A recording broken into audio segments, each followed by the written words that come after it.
மணிநீரும் மண்ணும் மலையும் அணிநிழல் காடும் உடையது அரண் என்ற ஐயன் திருவள்ளுவரின் திருவாக்கை அருள்வாக்காக அமையப்பெற்ற இயற்கையின் எழில் நிறைந்த அற்புத வரப்பிரசாதம்தான் நாம் காணும் இந்த கூக்கால் கிராமம். மலையும் மலை சார்ந்த இடமுமாம்.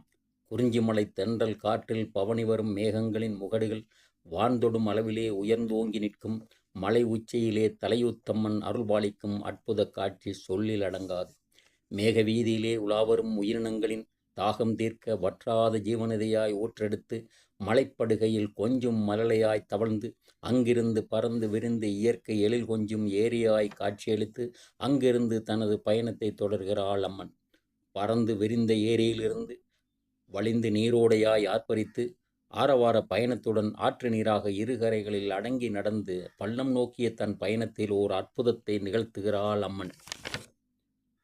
உழுது பயிரிடும் உழவர் பெருமக்களின் உள்ளங்கள் நெகிழ, இல்லங்கள் மகிழ, விளைநிலங்கள் வளம் கொளிக்க, கூக்கால் கிராம மக்களின் நிலங்களின் வாய்க்கால் வரப்புகளை நிரப்பி உயிர்காக்கும் பயிர்கள் செழிக்க தனது சேவையினை செவ்வனே செய்து முடித்தவள் அங்கிருந்து காடு மலைகளை கடந்து கூக்கால் நீர்வீழ்ச்சியாய் பரிணமித்து செல்லும் வழியில் சொல்லிலடங்காத தூவானமாய் காட்சி தந்து தூத்தூர் அருவியாய் விழுந்தோடி குதிரையாறு என்னும் சிறப்பை பெற்று பழனிமலை சாரலிலே ஐக்கியமாகி அருள் பாலிக்கின்றாள். அத்துணை சிறப்புக்கு பெயர் பெற்ற கூக்கால் கிராமத்தின் மையத்தில் எழுந்தருளியிருக்கும் பூதனாச்சி அம்மனுக்கு புதிய ஆலயம் எழுப்பி இன்றைய தினம் நன்னீராட்டு பெருவிழாவுக்கு வருகை தந்துள்ள பக்த கோடிகள் அனைவரையும் வருக வருக வருக என வரவேற்கின்றோம்.